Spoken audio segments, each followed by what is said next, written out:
Good morning, guys, and happy Tuesday. Today is my turn to post one of our videos for the week. And today I want to talk about a study that I actually just read. And what I'll do is I'll post the results of the study, the article that explains all the results after I post this video so you can read it for yourself. But it was very interesting. Actually, what it talked about was that patients who lose approximately 8% or more of their excess body weight tend to have better post-surgical outcomes, even up to a year post-surgery. So just to give you an idea of what 8%, at least 8% of the excess body weight means, is that if we had a 5'5" female who weighed 300 pounds upon consult, that would mean that that female would need to lose 14 pounds in the preoperative period to have some of these results. And of course, that would be the minimal number that they speak of, but still 14 pounds in the preoperative period in order to be able to see better postoperative outcomes. The outcomes that they talk about, or actually a shorter length of stay in the hospital is what they found, as well as greater weight loss at different intervals in the postoperative period. So for instance, at 3 months post-op, it was about a 6% difference. So those that lost weight before the surgery tended to lose about 6% more at that 3-month period. At the 6-month period, it actually goes up to 8.5% for those that lost weight prior to surgery, as well as at 1 year, it again increases to about a 9.4% greater weight loss for those that lost weight prior to surgery. So really some better outcomes up through that 1 year post-op appointment, which is really, really incredible. So what I'd like to talk about, for those of you that are in the preoperative phase of the program, some just basic tips that you can begin implementing to facilitate some weight loss, and also just to, in general, prepare yourself better for the surgery. So first and foremost, we really want to focus on our beverages. I think we spend a lot of time talking about food and weight loss, and some patients tend to forget about the calories or the sugar that we may get in our beverages, which really can contribute a large amount of our intake.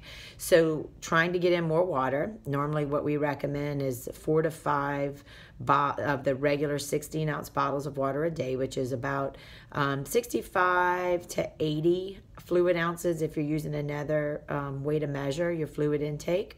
For men, we're actually do increase that over time to up to 100 fluid ounces. But as a basic starting goal, I'd say anywhere from 65 to 80 is a good start. Starting to eliminate those soft drinks, even if they're diet after surgery, it's something that we really advise you prevent for life. So why not start now and getting those out of your daily routine? Also the sugary teas, sugary drinks like lemonades that are not sugar-free, fruit juices. Even though the sugars in fruit juice are coming from fruit, it's still a very, very concentrated source of sugar.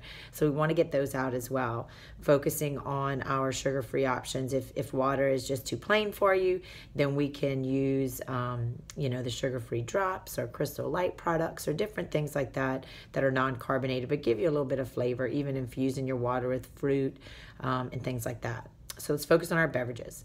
Next, we want to really work on preventing any meal skipping. We do see this very frequently, especially with breakfast. And what that ultimately leads a patient to do is just overeat at the other meals because they've gone such a long time in a fasting state. So we really want to make sure that we're eating within, I'd say, an hour and a half to 2 hours of waking up, and then about every 4 hours from that point moving forward.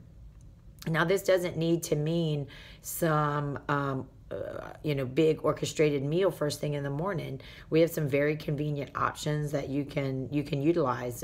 Just let us know and we'll be happy to send those out to you. In addition to that, we want to make sure that each of those meals has some sort of protein.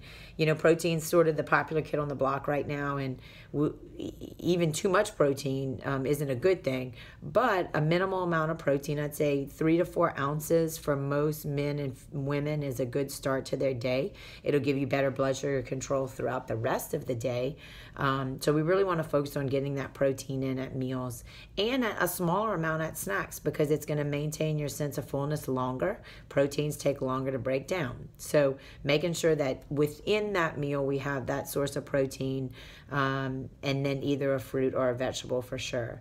And so that does bring us to our fruits and vegetables. I would say that we really need to focus in increasing your vegetable intake, especially those fibrous, non-starchy vegetables, to give you a good filler, a good fiber source, but not a lot of calories, not a lot of carbohydrates.